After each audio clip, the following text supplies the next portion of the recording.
Assalamualaikum warahmatullahi wabarakatuh. Di sini saya Presti Belinda ingin sedikit membahas mengenai apa itu pasar modal efisien.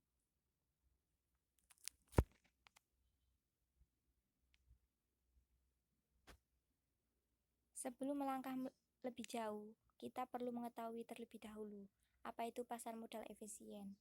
Pasar modal efisien dapat diartikan sebagai pasar modal dengan harga sekuritas yang telah mencerminkan semua informasi yang relevan.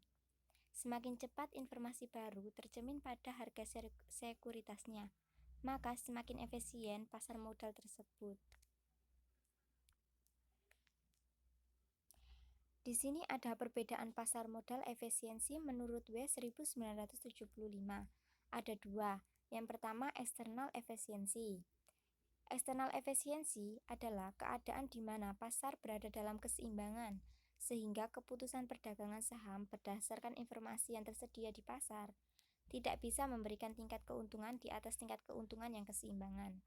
Yang kedua, internal efisiensi, yaitu keadaan yang menunjukkan bahwa pasar modal tersebut bukan hanya memberi harga yang benar, tetapi berbagai jasa yang diperlukan oleh para pembeli dan penjual dengan biaya serendah mungkin.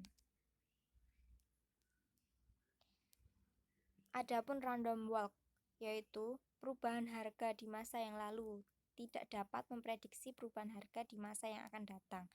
Jadi, harga di masa lalu itu tidak dapat diprediksi pada harga di masa sekarang saat ini. Kenaikan dan penurunan harga saham sesuai dengan informasi yang diterima pada pasar modal.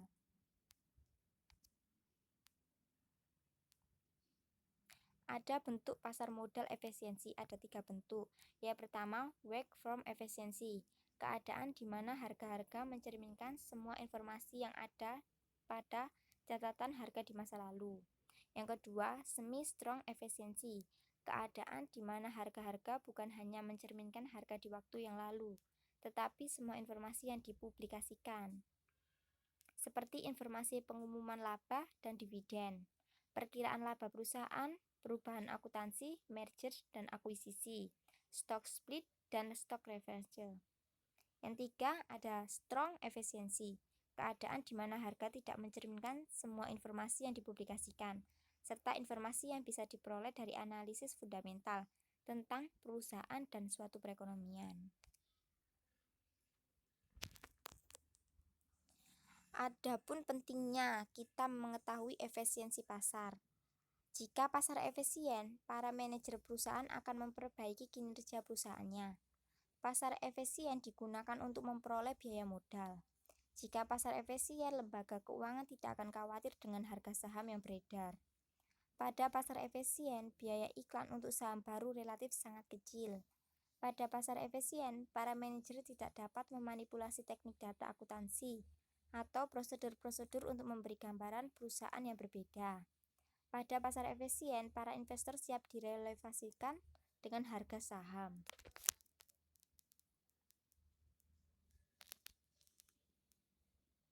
Ada karakteristik pasar modal. Yang pertama, harga saham akan merefleksikan secara cepat dan akurat terhadap semua bentuk informasi baru.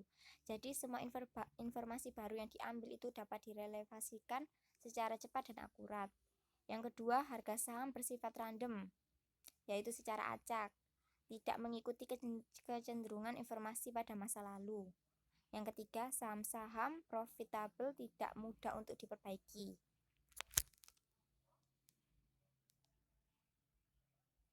Kondisi yang harus dipenuhi agar tercapai pasar modal yang efisien. Ada banyak investor yang rasional dan berusaha untuk memaksimalkan profit, sehingga mereka berpartisipasi aktif di pasar dengan menganalisis, menilai, dan melakukan perdagangan saham.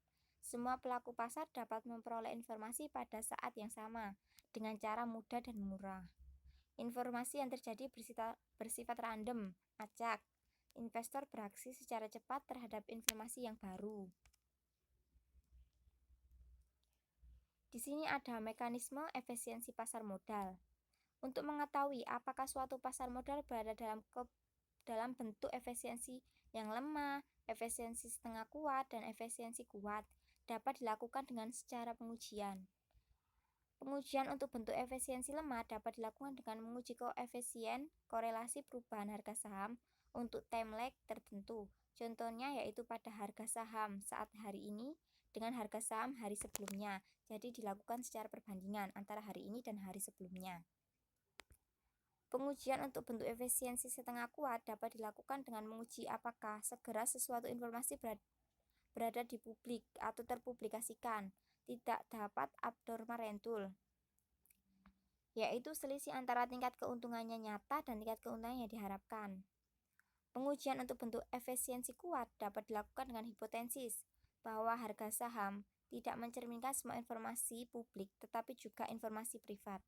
Pengujian bisa dilakukan dengan menganalisis kinerja portofolio yang dibentuk oleh pihak yang mungkin mempunyai informasi yang khusus. Sekian pembahasan dari saya. Bila ada salah kata, mohon maaf. Wassalamualaikum warahmatullahi wabarakatuh.